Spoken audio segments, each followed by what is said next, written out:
বাংলাদেশের বাইরে পৃথিবীর বিভিন্ন প্রান্তে যেখান থেকে চ্যানেলে দেখছেন আপনাদের সকলকে সাদর আমন্ত্রণ তৃতীয় মাত্রা দেখবার জন্য। প্রিয় দর্শক, সাম্প্রতিক নানা বিষয় নিয়ে আলোচনার জন্য আমার সঙ্গে স্টুডিওতে রয়েছেন আমার ভাই বসা আছেন বাংলাদেশ এন্টারপ্রাইজ ইনস্টিটিউটের প্রেসিডেন্ট এবং যুক্তরাষ্ট্রে বাংলাদেশের সাবেক রাষ্ট্রদূত অ্যাম্বাসাডর হুমায়ুন কবির, এবং আমার ডানে রয়েছেন আইন ও সালিশ কেন্দ্রের নির্বাহী পরিচালক ফারুক ফয়সাল। স্বাগত আপনাদের দুজনকে তৃতীয় মাত্রায়। যুক্তরাষ্ট্রের ভূমিকা বাংলাদেশে নির্বাচনের পূর্বে এবং পরে সেটা নিয়ে মানুষের মধ্যে নানা রকমের মিশ্র প্রতিক্রিয়া রয়েছে, ক্ষমতাসীনদের মধ্যে, ক্ষমতার বাইরে যারা আছেন তাদের মধ্যে, এবং সম্পর্কেরও এক ধরনের সরকারিভাবে বললে বা রাষ্ট্রীয়ভাবে বললে কিছুটা টানাপোড়েনও অনেক দিনের মধ্যে, অন্তত কথাবার্তা সেই টানাপোড়েনটার লক্ষণটা স্পষ্ট। অনেকটা ব্যাকফুটে যুক্তরাষ্ট্র, সেটাও অনেকে মনে করেন যে গত 1.5-2 বছর তাদের যে তৎপরতা দেখা গেছিলো জাস্ট নির্বাচনের আগ থেকে তারা আর কোথাও নেই। কিন্তু সর্বশেষ যে মার্কিন পররাষ্ট্র দপ্তরের হিউম্যান রাইটস রিপোর্ট যেটা বের হলো, যেখানে আপনার অর্গানাইজেশনের নামও একাধিকবার উদ্ধৃত হয়েছে, এই রিপোর্ট কি বার্তা আসলে দিচ্ছে অ্যাম্বাসাডর হুমায়ুন কবির? ধন্যবাদ আপনাকে।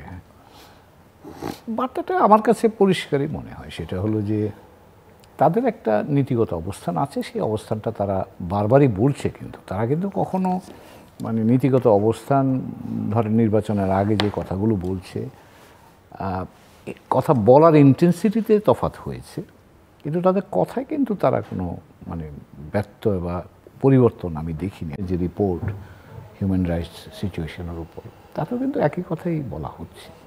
কাজে তাদের কাছে তারা বাংলাদেশ একটা গণতান্ত্রিক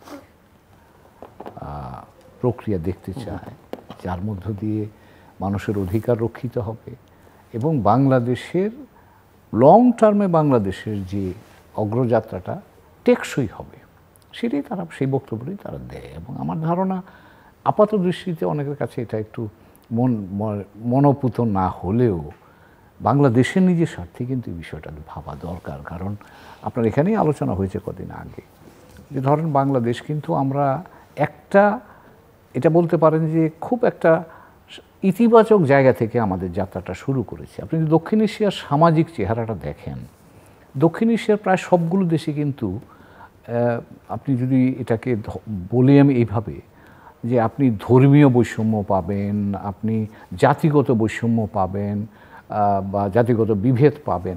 বাংলাদেশে একটা দেশ, যেই দেশে কিন্তু এই ধরনের জাতিগত বিভেদ নাই। কাজে আমরা যদি বাংলাদেশকে একটা বড় প্রেক্ষাপটে দেখি, মোটা দাগে কিন্তু আমি বলতে পারি আমরা মোটামুটি সমান্তরালভাবেই আছি, আর একটা ইগালিটেরিয়ান সোসাইটি যেটাকে বলা হয়। তো সেই জায়গায় আপনার সামাজিক প্রেক্ষাপটটাই কিন্তু আপনার জন্যে পথ নির্দেশ করছে যে এখানে কোন ধরনের শাসন ব্যবস্থার প্রয়োজন। এবং আমরা তো মুক্তিযুদ্ধের সময় দেখেছি এই দেশে সাধারণ মানুষই তো সংগ্রাম করেছে, এবং সাধারণ মানুষের সংগ্রাম, আপনি নিজেও মুক্তিযোদ্ধা ছিলেন, এটা দর্শকদের অনেকেই হয়তো জানেন। কাজেই সেই সাধারণ মানুষ, এই 30 লক্ষ শহীদ যাদেরকে আমরা বলি, তারা সকলে কিন্তু সাধারণ মানুষ, এবং সেই সাধারণ মানুষ সর্বস্তরের সব শ্রেণী থেকে আসা মানুষরাই কিন্তু তখন হাসি মুখ এই মুক্তিযুদ্ধে এসে বাংলাদেশের স্বাধীনতা সংগ্রামটাকে সফল করতে তারা কাজ করেছে।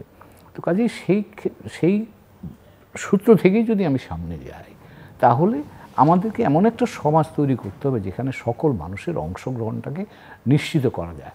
সেটা রাজনীতিতে যদি বলেন সেখানেও প্রয়োজন, অর্থনীতিতে যদি বলেন সেখানেও প্রয়োজন, সামাজিকভাবে যদি সেখানেও প্রয়োজন। এবং সেই জায়গাটা যদি আপনাকে বা সেই জায়গায় যদি পৌঁছতে হয়, তাহলে একটা গণতান্ত্রিক ব্যবস্থার প্রয়োজন আমাদের জন্য খুবই বেশি। তার কারণ হলো গণতান্ত্রিক ব্যবস্থাই মানুষকে, সকল মানুষকে অংশগ্রহণের সুযোগটা তৈরি করে।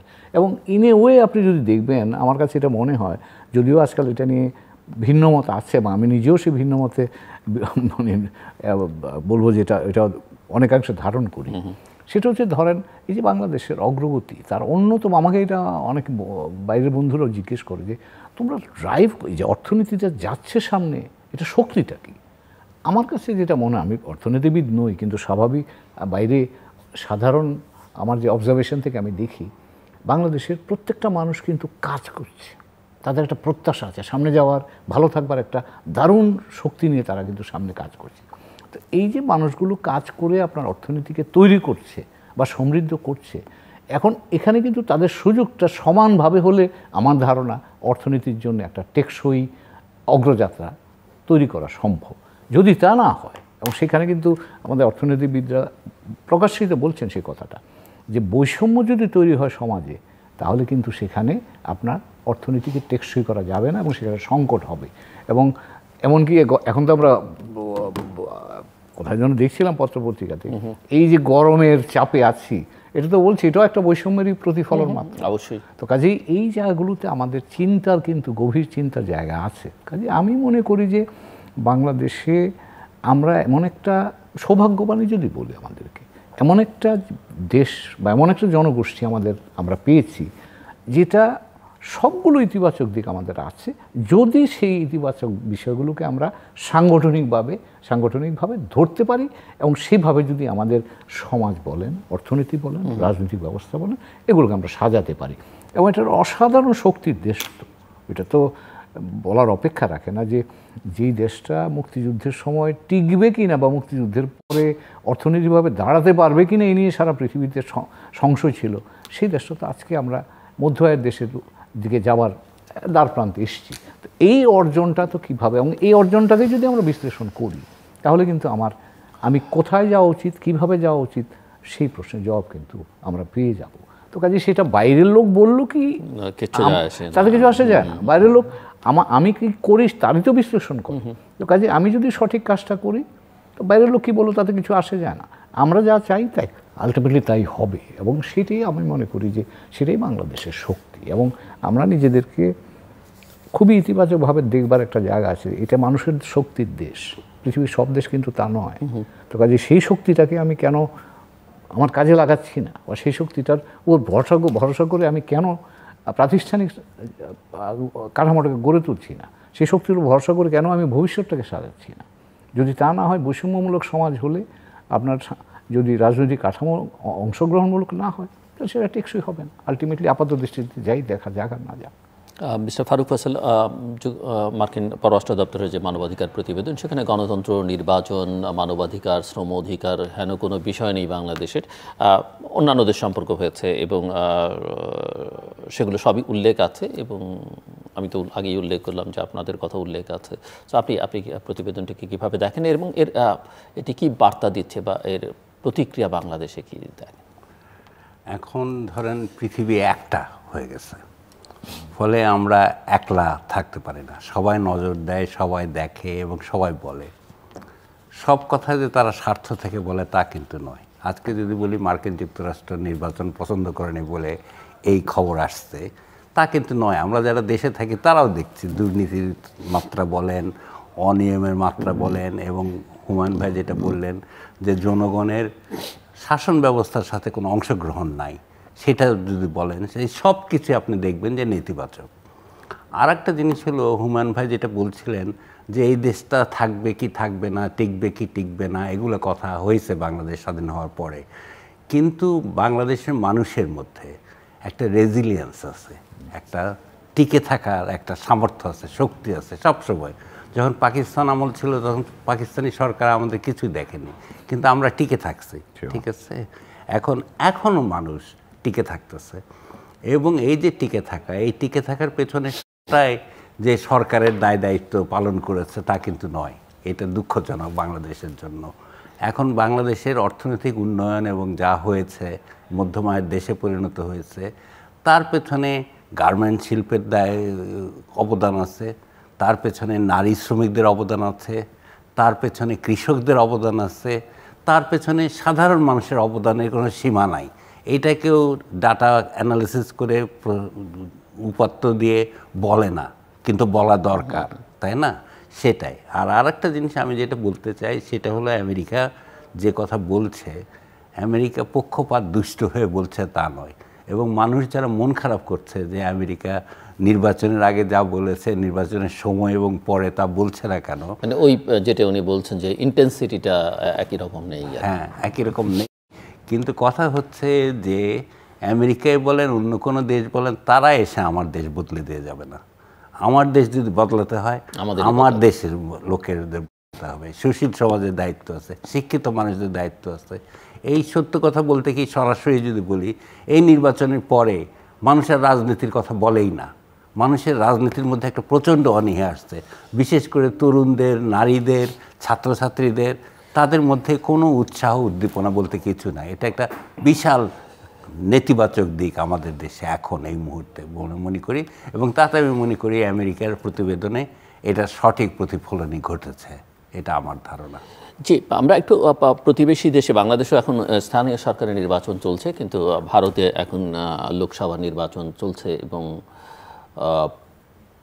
আপনি কি মনে করেন যে এই নির্বাচনের ফলাফল কি হতে পারে, তার প্রভাব প্রতিক্রিয়া ভারতীয় গণতন্ত্রে কি, আমাদের মতো প্রতিবেশী দেশের ক্ষেত্রে কি হবে, এবং যেটা একেবারেই সম্ভাবনা নেই বলেই সবাই একমত, আমি বলবো শতভাগ মানুষই একমত, যে এখানে সরকারের বদল হবার কোনো সুযোগ আছে বলে কেউ মনে করেন না, এতটাই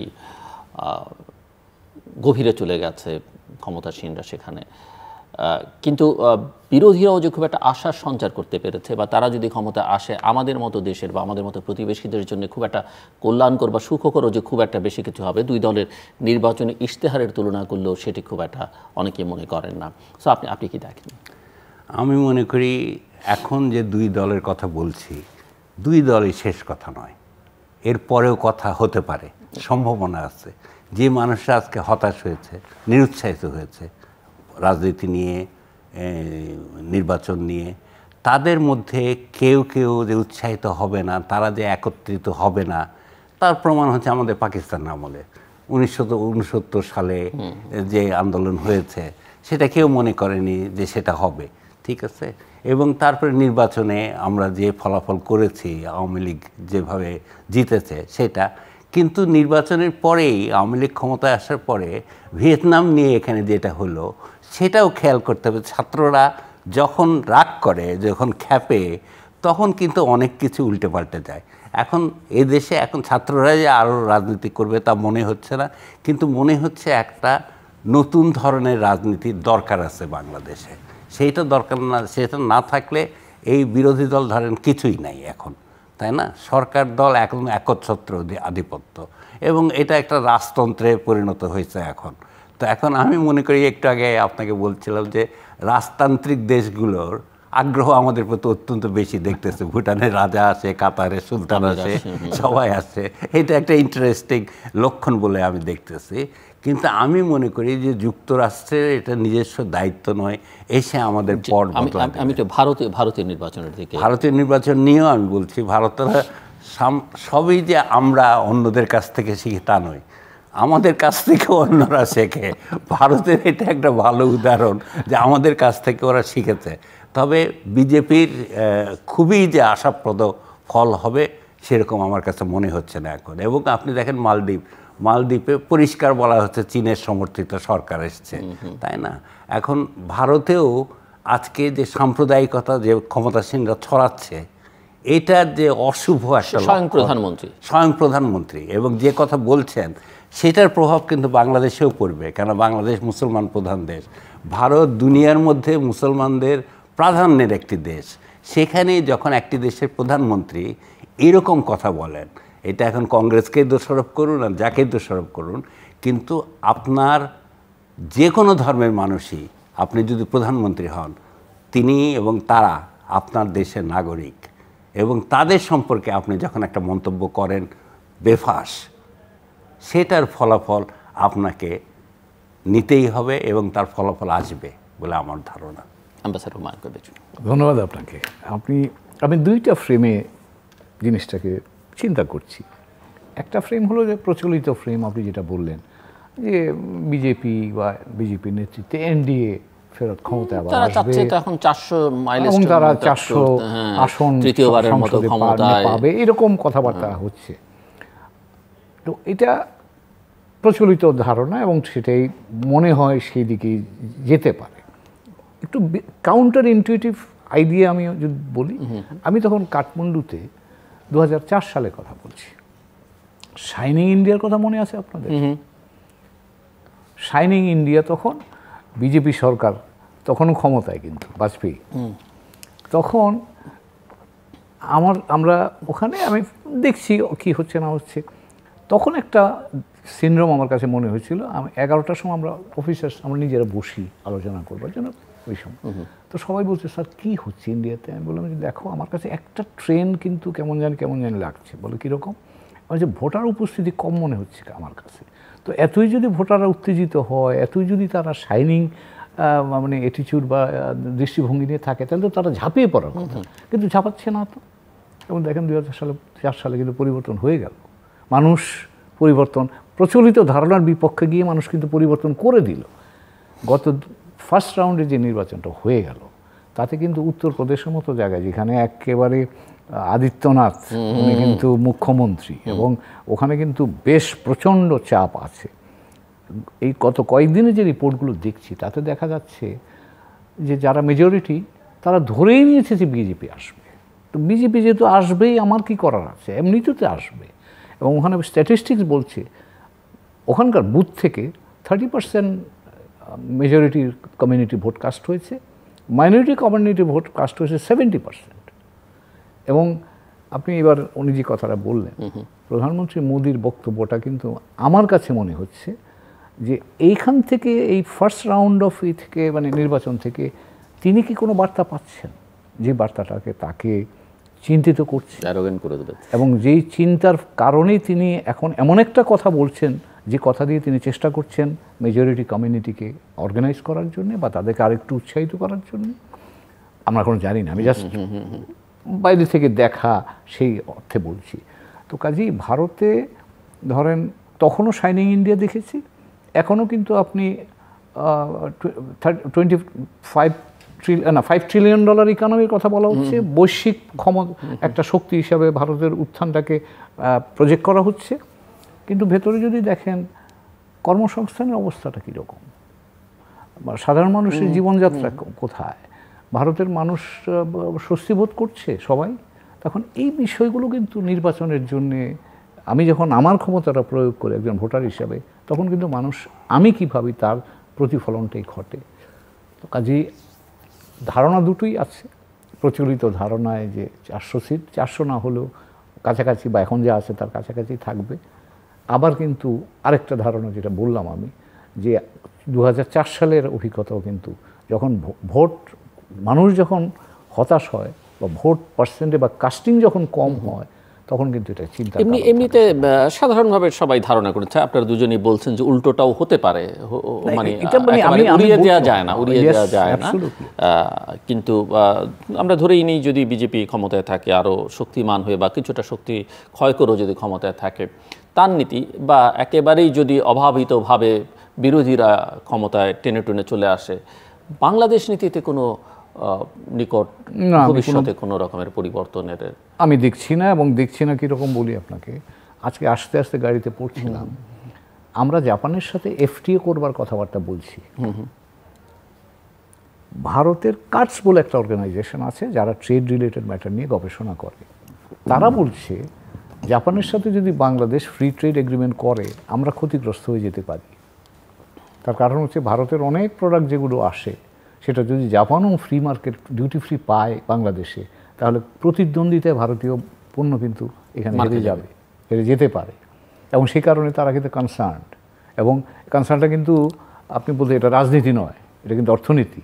তো কাজেই এই জায়গায়, এবং এই যে সংস্থাটা করছে, এর কিন্তু কোনো রাজনৈতিক পরিচয় নাই, এটা ভারতের স্বার্থ, এবং তারা ঠিকই ভারতের স্বার্থের প্রেক্ষিতে এই মূল্যায়নটা করেছে।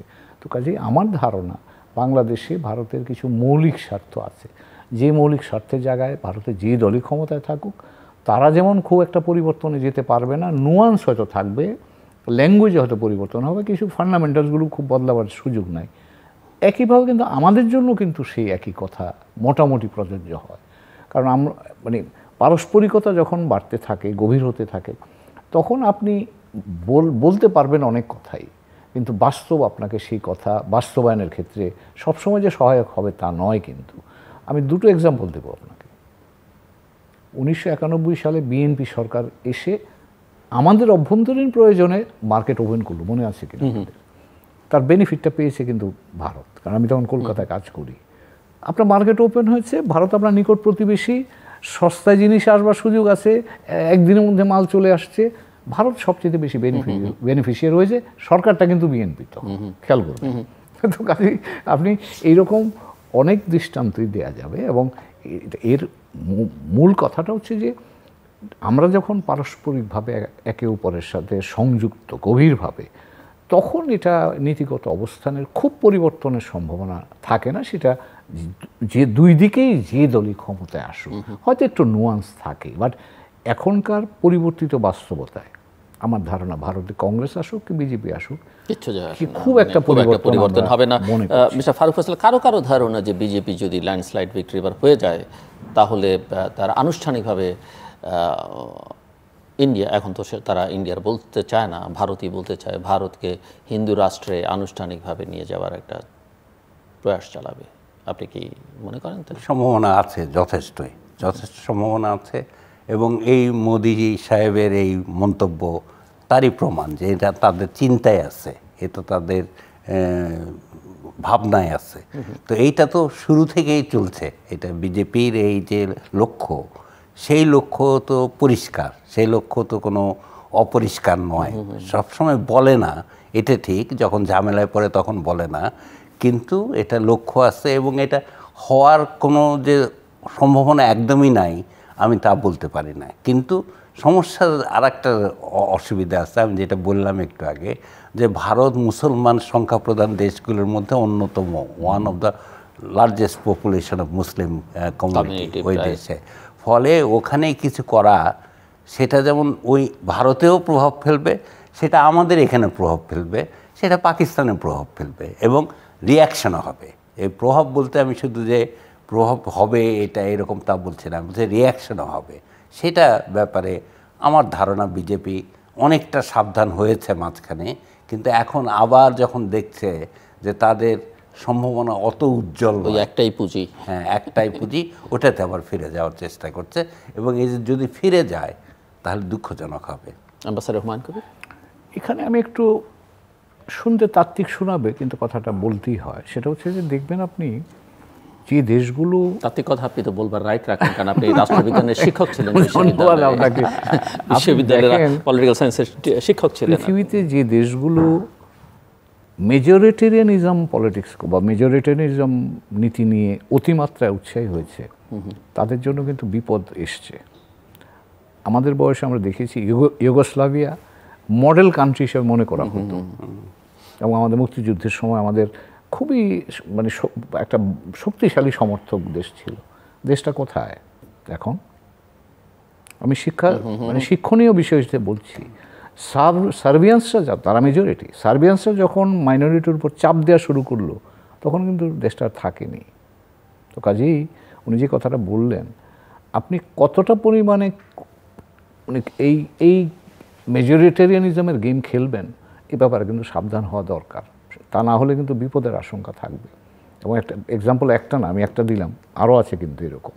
তো কাজেই বিশেষ করে আমাদের মতো দক্ষিণ এশীয় যেখানে, এখানে তো এবং আফ্রিকাতে জনগোষ্ঠী কিন্তু আপনি সীমানা নির্ধারণ করেছেন, কিন্তু মাঝখান দিয়ে লাইন টেনে দিয়েছেন, দুই দিকে একই। ধরেন ভারত ভাগ হয়েছে 47 সালে, ভারতও ভাগ হয়নি, ভাগ হয়েছে পাঞ্জাব আর বেঙ্গল, এই দুটো প্রদেশ ভাগ হয়েছে। এবং দুই প্রদেশের দুই দিকে আপনি দেখেন, এইদিকেও বাংলা, আমাদের এখানেও বাংলাদেশে দুই মানে হিন্দু মুসলমান আছে, পাঞ্জাবও যদি যান শিখ আছে, এইদিকে পাঞ্জাবি আছে।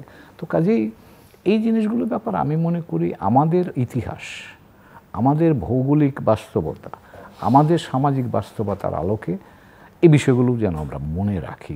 এগুলো নিয়ে যদি বেশি আমরা নাড়াচাড়া করতে থাকি তাহলে কিন্তু বিপদের আশঙ্কা, যেটা সঠিকভাবেই ফারুক ভাই বললেন। কাজে আমরা যারা প্রতিবেশী আমরা কিন্তু এফেক্টেড হয়ে যেতে পারি। আপনি দেখেন না তামিলনাড়ু মানে ভারত এবং শ্রীলঙ্কার মধ্যে সমস্যাটা কি? তামিল ইস্যুটা, তামিল ইস্যু, তামিল এইদিকেও আছে ওইদিকেও আছে, দেখেন আপনি।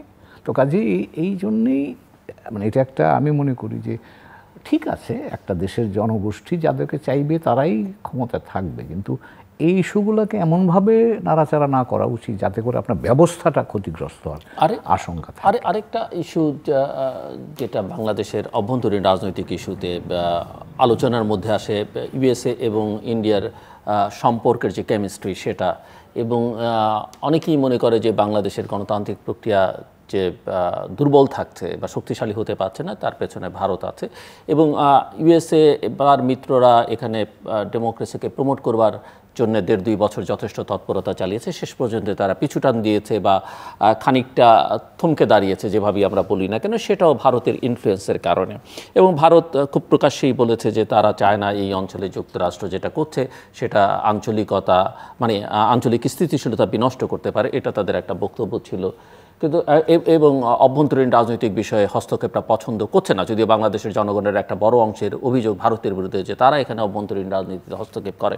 কিন্তু আমরা যদি মার্কিন যুক্তরাষ্ট্রের মতো পৃথিবীর সবচেয়ে শক্তিশালী দেশের অভ্যন্তরীণ রাজনীতির কথা বিবেচনায় নেই এবং স্মরণ করি যে এর আগের প্রেসিডেন্সিয়াল ইলেকশনের সময় প্রকাশ্যে মাঠে দাঁড়িয়ে অসংখ্য প্রবাসী ভারতীর সামনে দাঁড়িয়ে ভারতীয় প্রধানমন্ত্রী তৎকালীন প্রেসিডেন্ট ট্রাম্পের পক্ষে ভোট চাইছিলেন এবং তখন ট্রাম্প এবং বাইডেন প্রতিদ্বন্দ্বিতা করছেন এবং আপকি বার ট্রাম্পি সরকার, এই ছিল তার ভাষ্য। সো সেটাকে যুক্তরাষ্ট্র আসলে বাইডেন প্রশাসন কিভাবে দেখে, কিভাবে নিয়েছে এবং ভবিষ্যতে এই সম্পর্ক আসলে কোন জায়গায় গিয়ে, কারণ যখনই কোনো মার্কিন ডিপ্লোম্যাটের সঙ্গে বাংলাদেশিরা কথা বলেছেন, অনেক ক্ষেত্রে সাংবাদিকরা প্রশ্ন করেছেন যে কতকাল তারা ইউএসএ মানে ইন্ডিয়ান লেন্সে বাংলাদেশকে দেখবে, তারা বরাবর অস্বীকার করেছে। গত 1.5-2 বছরের তৎপরতা এটা মোটামুটিভাবে অনেকের কাছে মনে হয়েছিল যে না, এই কথা সেখান থেকে তারা স্বীকার করতে না বটে, কিন্তু সেখান থেকে আসলে তারা কার্যত অনেক সরে দাঁড়িয়েছে, কিন্তু অনেকে এখন সেটা বিশ্বাস করতে চান না। সো আপনি ইউএস পলিটিক্স ওভারঅল যেহেতু সেখানে ছিলেনও ডিপ্লোম্যাট হিসেবে অনেক ভালো বোঝেন, মিস্টার ফারুক ফয়সাল পর্যবেক্ষণ করেন, সাংবাদিক হিসেবে নানা আন্তর্জাতিক মাধ্যমে কাজ করেছেন, একটু আপনাদের দুজনের কাছ থেকে শুনতে চাই। এবং ওইটা আমার একটা প্রশ্ন যে যুক্তরাষ্ট্রের নির্বাচনে ভারতীয় প্রধানমন্ত্রী গিয়ে একজন প্রার্থীর পক্ষে ক্যাম্পেইন করেছেন এবং সেই প্রার্থী পরাজিত হয়েছেন, যার বিরুদ্ধে ক্যাম্পেইন করেছেন তিনি বিজয়ী হয়েছেন, তিনি এখনো ক্ষমতায়। সো তারা এটা আসলে কিভাবে? ধন্যবাদ আপনাকে। আমি আমার দেখা অভিজ্ঞতাটাই শেয়ার করি। আপনি বলবেন। ভারতের সাথে মার্কিন যুক্তরাষ্ট্রের সম্পর্কের বিবর্তনটা শুরু হয় কিন্তু 2000 সালে প্রেসিডেন্ট ক্লিনটনের ভারত সফরের মধ্য দিয়ে বড় সড়ো আকারে। উনি ওখানে প্রায় সপ্তাহ 2 মতো এখানে ছিলেন। সেটা কিন্তু ডেমোক্রেটিক পার্টির প্রেসিডেন্ট ক্লিনটন। এবার আসেন, তার উত্তরণটা হয়েছে কিন্তু 2005 সালে সিভিল নিউক্লিয়ার এগ্রিমেন্টের মধ্য দিয়ে। তখন কিন্তু বুশ সাহেব, প্রেসিডেন্ট বুশ ক্ষমতায়। তারপরে আসলেন ওবামা সাহেব। ওবামার আমলে কিন্তু তার বিবর্তন হয়েছে। এখন আবার ট্রাম্প এবং বাইডেন। একটা জায়গা আপনাকে মনে রাখতে হবে যে ভারত প্রশ্নে গত 20 বছর বা 23 বছরে ডেমোক্রেটিক পার্টি এবং রিপাবলিকান পার্টির মধ্যে এক ধরনের একটা কনসেনসাস কিন্তু তৈরি হয়েছে। 2 কারণে হয়েছে। একটা হচ্ছে যে ভারতকে তারা গণতান্ত্রিক দেশ হিসাবে দেখে, এখনও দেখে আমার ধারণা। আর দ্বিতীয় হচ্ছে যে ভারতকে তারা কৌশলগত অংশীদার হিসাবে দেখে ভিজাভি চায়না। তো কাজেই, কারণ চায়না সম্পর্কে আজকে যে জিনিসটা ভারতকে তারা দাঁড় করাতে চাচ্ছে, 40 বছর আগে কিন্তু চায়নাকে তারা সেভাবে দেখতে চেয়েছিল। 1979 সালে যখন মার্কেট ওপেন করে এবং যখন দেং শিয়াওপিং ক্ষমতায় আসেন, তখন মার্কিন যুক্তরাষ্ট্র চীনের একটা, মানে আমি যদি বলি একটা খোলামেলা চীন হবে, এই ধারণার বশবর্তী হয়েই তারা চীনের সাথে সম্পর্ক ঘনিষ্ঠ করতে আগ্রহী হয়। 2010 সাল নাগাদ এসে তারা এই সিদ্ধান্তে পৌঁছে যায় যে না, চীন বদলায়নি খুব একটা। চীনের অর্থনৈতিক সমৃদ্ধি হচ্ছে, কিন্তু চীনার কাঠামো, রাজনৈতিক কাঠামো কিন্তু খুলছে না বা তেমন ওপেন নয়। এবং তারপর থেকে তারা অ্যাক্সেলারেট করতে তাতে বলেছে এবং ভারতের সাথে তাদের সখ্যতাটা বাড়তে থাকে। তো কাজেই মার্কিন যুক্তরাষ্ট্রে ডেমোক্রেটিক পার্টি থাকুক বা ডেমোক্রেটিক পার্টির প্রেসিডেন্ট থাকেন বা সরকার থাকুক বা কংগ্রেস থাকুক বা রিপাবলিকান পার্টি থাকুক, আমি মনে করি যে এই মুহূর্তে সামনে নির্বাচন মার্কিন যুক্তরাষ্ট্রে, সেটাও আমাদের মাথায় রাখা দরকার। এই মুহূর্তে ভারতের সাথে মার্কিন যুক্তরাষ্ট্রের সম্পর্কের কোনো মৌলিক পরিবর্তনের ইঙ্গিত আমি দেখছি না। এবার আসেন যে অন্যান্য, মার্কিন যুক্তরাষ্ট্র কিন্তু একটা বৈশ্বিক ক্ষমতা, মানে ক্ষমতাশালী দেশ এবং তাদের একটা বৈশ্বিক স্ট্র্যাটেজি আছে এবং তারা এটুকু বোঝে ভালো, এবং ভারত সম্পর্কে তাদের অ্যাসেসমেন্টও এইরকম যে ভারত আমাদেরকে ততখানিই চাইবে যতখানি ভারতের প্রয়োজন। আমার প্রয়োজনে আপনি মনে করেন এটা তাদের নিজস্ব অ্যাসেসমেন্ট? অ্যাবসলিউটলি। এবং কারণ এটার কারণ আছে, যুক্তিটা হচ্ছে ভারত স্বাধীনতার পর থেকে এখনও এই মোদি সাহেব আসবার আগ পর্যন্ত তারা কিন্তু একটা ইন্ডিপেন্ডেন্ট ফরেন পলিসি তারা ফলো করেছে। সেটাকে আপনি জোট নিরপেক্ষ পররাষ্ট্রনীতি বলেন, এবং সেই কাঠামোতেই কিন্তু ভারত খুব বেরিয়ে যায়নি, এখনও কিন্তু সেটা আছে। এবং তার অন্য ফর্মে আপনি মাল্টি অ্যালাইনমেন্ট বলে যেটা এখন পররাষ্ট্রমন্ত্রী জয়শঙ্কর বলছেন, তার অর্থ কিন্তু মানে এটাকে ভিন্নভাবে। এবং আপনি লক্ষ্য করেন ইউক্রেন যুদ্ধের পরে রাশিয়ার সাথে সারা পৃথিবীর সম্পর্ক যেভাবে হয়েছে, ভারত কিন্তু তার পুরনো সম্পর্ক বজায় রেখেছে, আবার অন্যদিকে মার্কিন যুক্তরাষ্ট্রের সম্পর্ক বজায় রেখেছে। তার অর্থ হচ্ছে ভারত একটা নিজস্ব অবস্থান আছে। মার্কিন যুক্তরাষ্ট্র যদি এটা বোঝে যে আজকে যদি চীনের সাথে তার প্রতিদ্বন্দ্বিতা করতে হয়, সেখানে ভারত চীনের সাথে প্রতিদ্বন্দ্বিতায় মার্কিন যুক্তরাষ্ট্রের সাথে কাজ করবে, কিন্তু যদি ধরেন চীনের সাথে মার্কিন যুক্তরাষ্ট্রের একটা সংঘাত তৈরি হয়, ভারত কি সেখানে যাবে?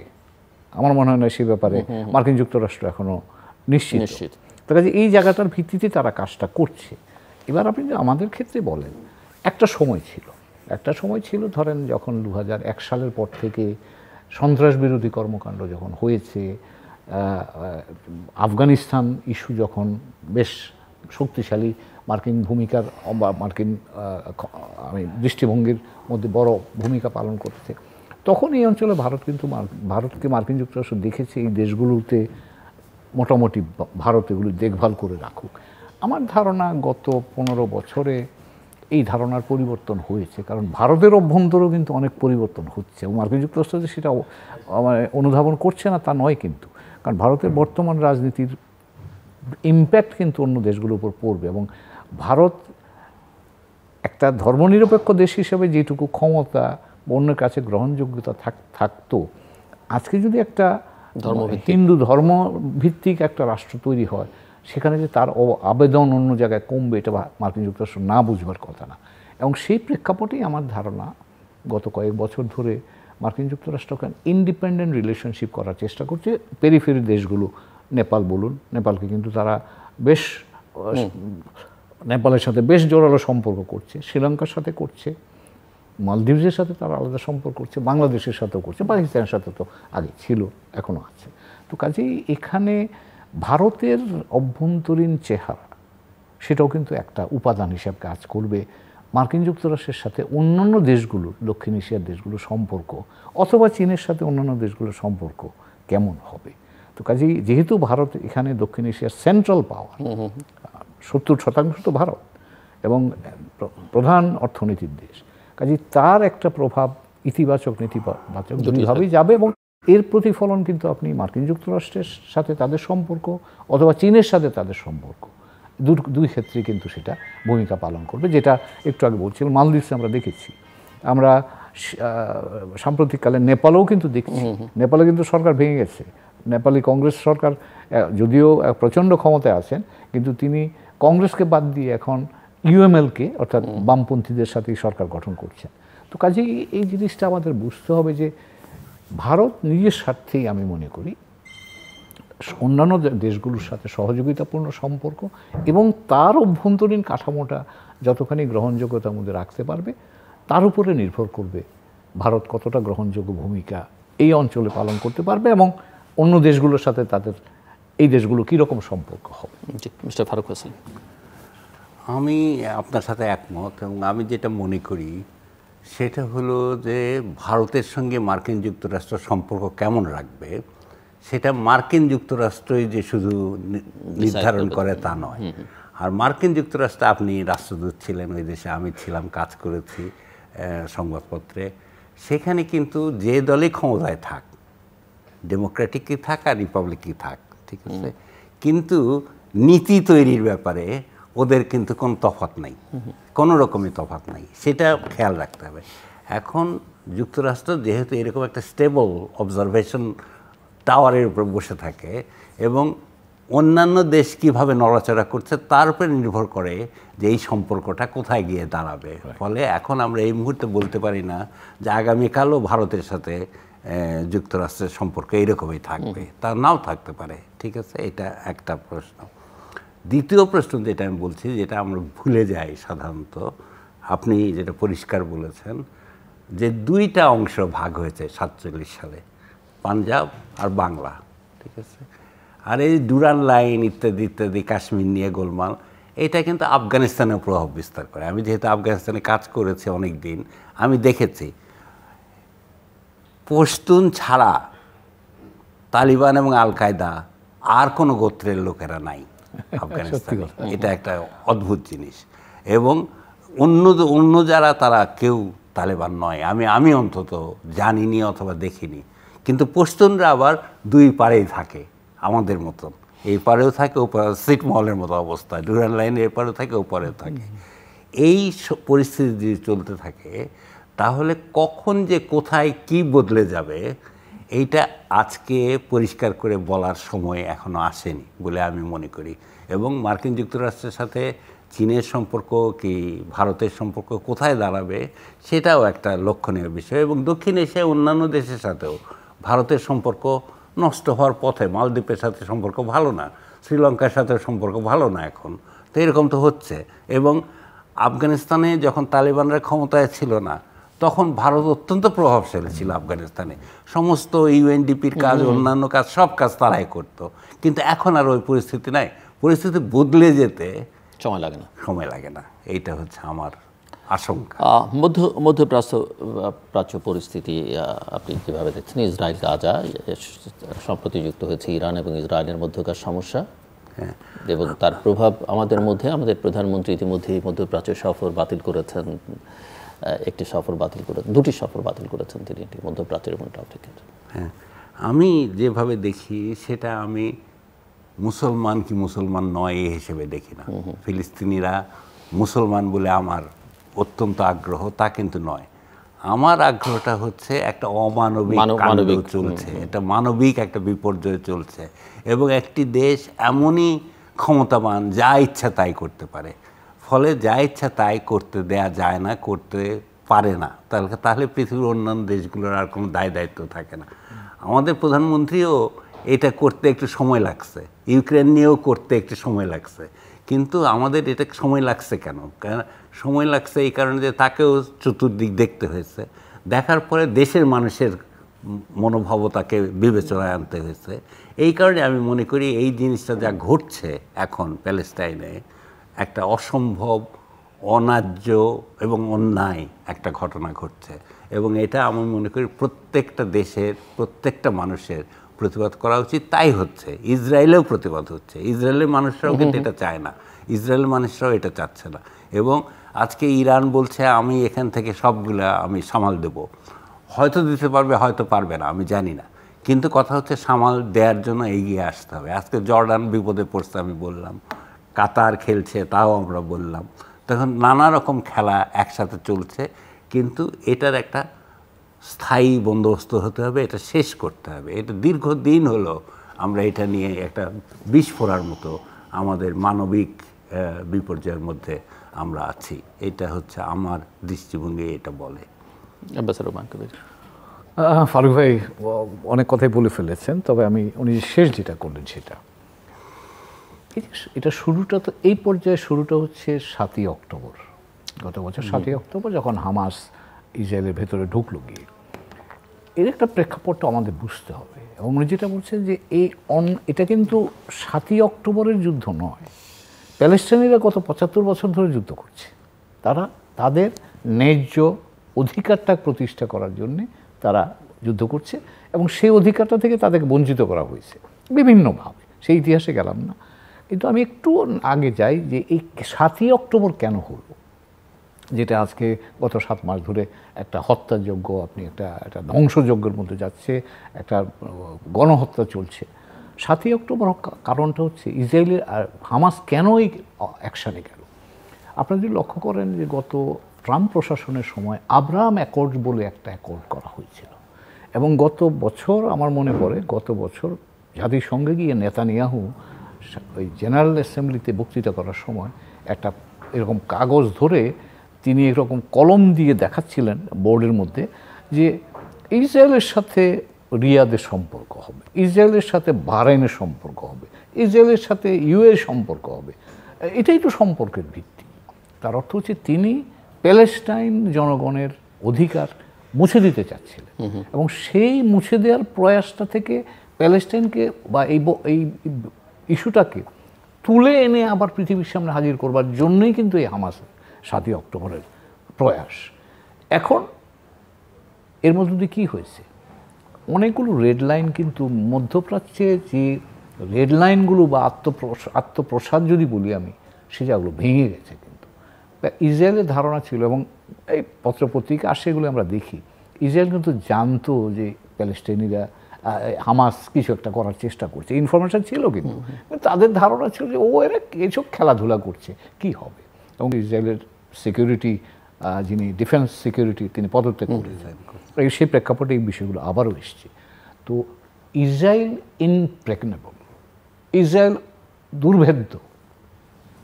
7ই অক্টোবরে কিন্তু প্রমাণ হলো যে ইসরায়েল দুর্ভেদ্য নয়।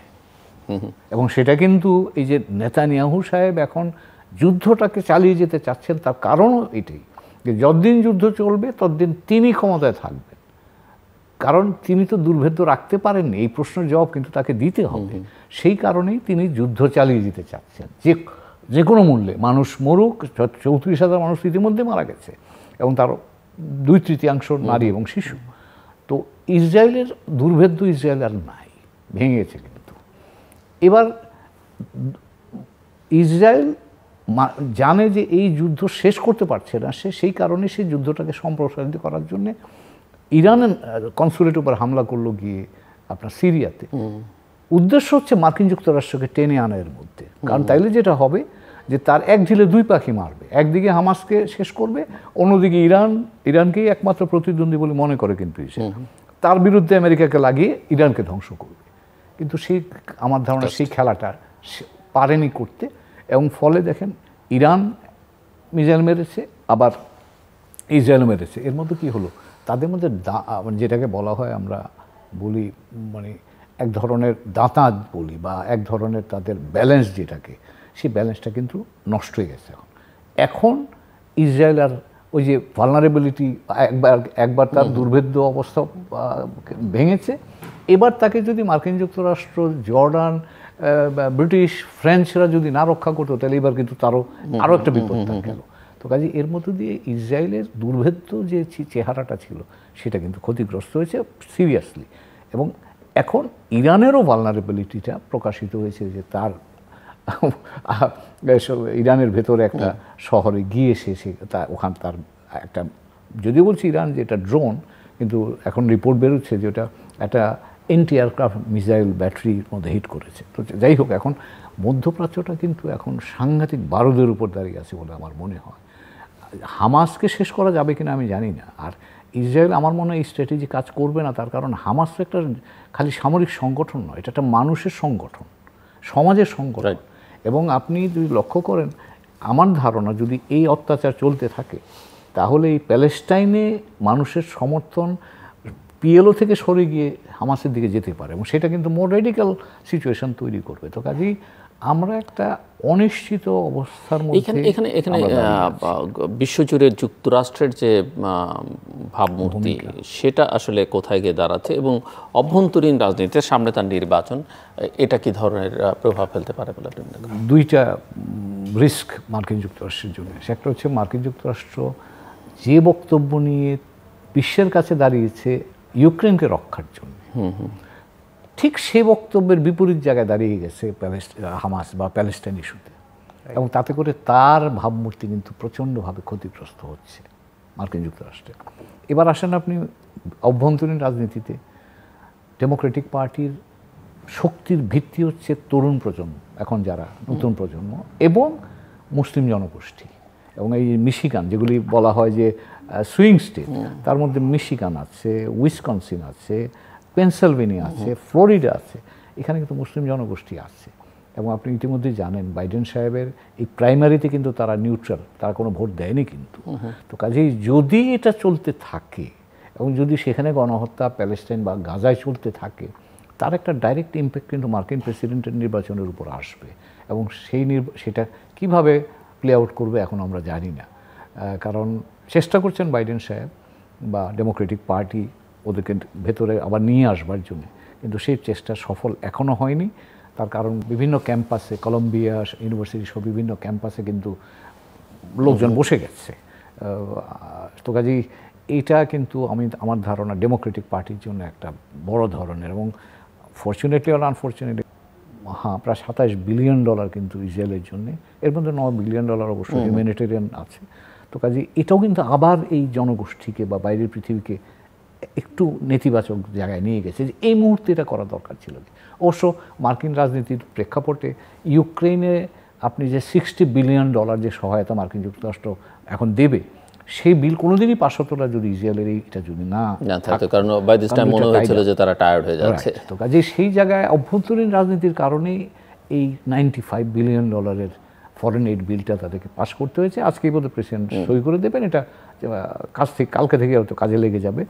কিন্তু এতে করে আমার ধারণা বৈশ্বিক প্রেক্ষাপটে মার্কিন যুক্তরাষ্ট্রের জন্য এটা খুব একটা ইতিবাচক অর্জন হিসেবে আসে।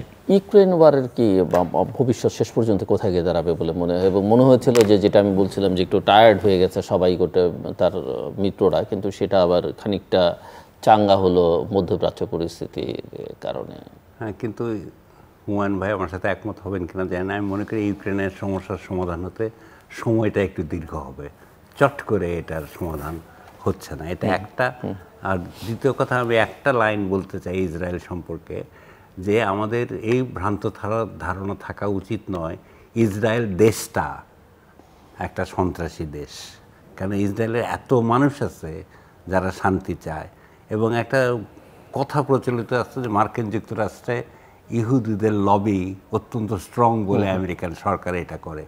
সে কথাও যে আর কিছুদিনের মধ্যে ঠিক থাকবে তা আমার মনে হয় না, কেননা তরুণ যারা বয়সে ছোট থেকে বড় হচ্ছে তারা কিন্তু যুদ্ধটা যে কোনো কারণে হোক পছন্দ করে না। ফলে ইসরায়েলকে যদি থাকতে হয় পৃথিবীতে, তাহলে এটার একটা সমাধান তাদের করতেই হবে, এবং ফিলিস্তিনের স্বাধীনতা ছাড়া এটার আর কোনো সমাধান নাই। মানে যেটা বলা হয় যে টু স্টেট সলিউশন, সেটা কি আপনি মনে করেন যে? আমি মনে করি এটা একমাত্র রাস্তা। এখানে আরও একটা কথা বলে শেষ করে আমি একটু, প্রেসিডেন্ট ওবামা কিন্তু একটা কথা বলেছিলেন 2015 সালে যখন JCPOA নিউক্লিয়ার ডিল ইরানের সাথে হয়, তিনি বলছিলেন হয় এই চুক্তি থাকবে নয়তো যুদ্ধ হবে। প্যালেস্টাইনের ক্ষেত্রে কিন্তু একই জিনিস। এখন যে অবস্থায় আমরা আছি, হয় প্যালেস্টাইন রাষ্ট্র হিসেবে প্রতিষ্ঠিত হবে, নয়তো এই যুদ্ধ কন্টিনিউ করবে। আনফর্চুনেটলি এমন একটা জায়গায় এসেছে। এবং ঐতিহাসিকভাবে যদি আরেকটু দেখি, প্যালেস্টাইনের ক্ষেত্রে যখনই বড় ধরনের এরকম যুদ্ধ হয়েছে, তারপরে কিন্তু মানুষ সজাগ হয়ে নতুন কিছু ভাববার সুযোগ পেয়েছে। আমার ধারণা যে এবারের অবস্থার প্রেক্ষাপটে টু স্টেট সলিউশন মানে রাষ্ট্র তো দুটোই হতে হবে, কি নেচারের হবে সেটা আমরা এখনো জানি না। কিন্তু প্যালেস্টাইন স্বাধীন একটা প্যালেস্টাইন রাষ্ট্র, ইসরায়েল এটাকে মেনে নিয়ে তার পাশাপাশি থাকা ছাড়া আমার মনে হয় আর বোধহয় কোনো অপশান এই যুদ্ধের পরে বোধহয় থাকবে বলে আমার মনে হয়। আপনি মনে করেন যে ইসরায়েল সে জায়গায় কনভিন্স হবে শেষ পর্যন্ত, মানে নিজেরা ইসরায়েলের মধ্যে একটা এখন একটা ধারা কিন্তু তৈরি হচ্ছে, যেটা উনি বলছেন অনেকেই কিন্তু এখন ধরেন ইসরায়েলের যদি নির্বাচন হয়, যেটা মনে হচ্ছে হবে, তাহলে কিন্তু এই রাইট উইং সরকার ক্ষমতায় আসবে না, তখন কিন্তু বিরোধীরা আসবে। এবং বিরোধীরা আসলে সেখানে এক ধরনের অ্যাকোমোডেশন আমার কাছে মনে হয় অসম্ভব নয়। সো আমরা একেবারে শেষের দিকে মিস্টার ফারুক ফয়সাল, আবার বাংলাদেশে ফেরত আসি, সামনের দিনগুলো কি দেখেন? আমি খুব যে ভালো দেখি তা দেখি না, কারণ আমি দেখছি যে সমাজ ব্যবস্থায় একটা ভাঙন ধরেছে বলে আমার মনে হয়। দুর্নীতি যেসব কথা শুনছি, আমি কারো নাম উল্লেখ করতে চাই না, ধর্ষণের যে ঘটনা দেখছি, আইন শৃঙ্খলা ভেঙে যাওয়ার যে ঘটনা দেখছি, এই সব ঘটনা থেকে যদি বাংলাদেশকে উদ্ধার না করা যায়, তাহলে নির্বাচনে আপনি জিতেছেন কি জেতেননি তার সাথে আমার কোনো সাথ নাই। আমার সাথ হচ্ছে দেশটাকে সামনের দিকে যেভাবে এগিয়ে নিয়ে যাওয়া হচ্ছে সেটা অব্যাহত রাখা যাবে কি না, এটা একটা শঙ্কা আমার মধ্যে। এটা সত্য নাও হতে পারে, কিন্তু আমার মধ্যে একটা শঙ্কা কাজ করে। আমি দৈনিক খবরের কাগজ পড়তে ভয় পাই। মূল্যবোধের একটা বড় ধরনের ধস নেমেছে, প্রতিষ্ঠানগুলো তাদের শক্তি হারাচ্ছে, সেটা তো আমরা দেখতে পাচ্ছি, যেটা ফারুক ভাই বললেন। তো কাজেই এবং এই দেশ, এটা কিন্তু রাজনীতির দেশ, মনে রাখতে হবে। যেখানে মানুষ যখন রাজনীতি বিমুখ হয়ে যায়, বা রাজনীতি যখন মানুষের কাছে আর গ্রহণযোগ্যতা থাকে না, এটা কিন্তু আমাদের জন্য আশঙ্কার কারণ। তো কাজেই আমি মনে করব রাজনীতির মধ্য দিয়ে কিন্তু মুক্তিযুদ্ধের মানে এই দেশের জন্ম, কাজেই এই রাজনীতিটা সাধারণ মানুষের রাজনীতি হওয়া দরকার এবং যে প্রতিষ্ঠানগুলোর ভিত্তিতে দেশ সামনে এগিয়ে যাবে সেই প্রতিষ্ঠানগুলো শক্তিশালী করা দরকার।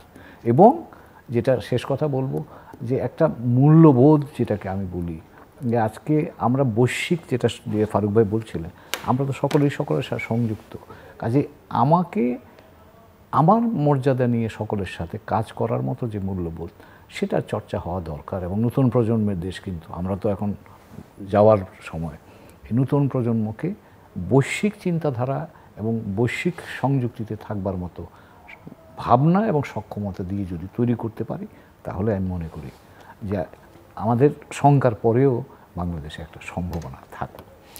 দর্শক, অনুষ্ঠানের শেষ প্রান্তে আমরা সামাজিক যোগাযোগ মাধ্যম ফেসবুক এবং টুইটারে তৃতীয় মাত্রা লাইভ স্ট্রিমিং হচ্ছে, আপনারা দেখতে পারেন। টেলিভিশনের পর্দায় দেখতে না পারলে যে কোনো সময় যে কোনো স্থান থেকে ইউটিউবে তৃতীয় মাত্রা চ্যানেলটি সাবস্ক্রাইব করে পর্ব বা পুরোনো পর্বগুলো আপনারা দেখতে পারেন। মিস্টার ফারুক ফয়সাল এবং অ্যাম্বাসেডর রহমানকে অসংখ্য ধন্যবাদ আলোচনা শোনার জন্য। দর্শক, আমার এক অতিথি বলছিলেন বাংলাদেশের প্রসঙ্গে কথা বলতে গিয়ে যে তিনি দৈনিক পত্রিকা পড়তে ভয় পান। পরিস্থিতির এতটাই এখানে মূল্যবোধের সংকট। আমার আরেক অতিথি বলছিলেন যে প্রতিষ্ঠানগুলো শক্তিশালী হচ্ছে না, অনেকে মনে করেন প্রতিষ্ঠানগুলো আসলে এখানে কাজই করছে না এবং মানুষ রাজনীতি বিমুখ হচ্ছে। সেটা যে রাজনীতি আসলে দেশটা তৈরি করেছে, সেই দেশের মানুষ যদি রাজনীতি বিমুখ হয় সেটা দেশের জন্য কল্যাণকর নয়। দেশে গণতান্ত্রিক প্রক্রিয়াকে শক্তিশালী করা, অব্যাহত রাখবার কোনো বিকল্প, সেটা অর্থনৈতিক, সামাজিক, রাজনৈতিক যে কোনো বিবেচনা থেকে কোনো বিকল্প নেই। বৈশ্বিক পরিস্থিতির অস্থিরতা নিয়ে আলোচনা হয়েছে, সেটা ইউক্রেন থেকে গাজা, ইসরায়েল, নানা প্রসঙ্গ। ওনারা মনে করেন যে এই অস্থিরতা খুব নিকট ভবিষ্যতে কাটবে, সেটি মনে করবার কারণ নেই। তবে মধ্যপ্রাচ্যের অস্থিতিশীলতা থেকে মুক্তি পাওয়ার একটাই উপায় হচ্ছে যে সেখানে আসলে ফিলিস্তিনকে একটা রাষ্ট্র হিসেবে স্বীকৃতির কোনো বিকল্প নেই। এই অস্তিত্ব ইসরায়েলকে মেনে নিতে হবে এবং টু স্টেট সলিউশনের মধ্য দিয়ে আসলে সেখানে একটা সমস্যার সমাধান হতে পারে। ইউক্রেনের যুদ্ধ ওনারা মনে করেন যে আরও দীর্ঘায়িত হতে পারে, তবে আশার জায়গা ওনারা বিশ্বজুড়েই দেখতে পান যে তারুণ্যের যে উত্থান বা তারুণ্যের যে প্রভাব, সেটা আসলে যুদ্ধবিরোধী এবং এটাই পৃথিবীর মানুষের জন্য এবং অবশ্যই আমাদের জন্য শান্তির এবং স্বস্তির। আমাদের সঙ্গে থাকবার জন্য অসংখ্য ধন্যবাদ। আপনাদের সবার জন্য শুভকামনা।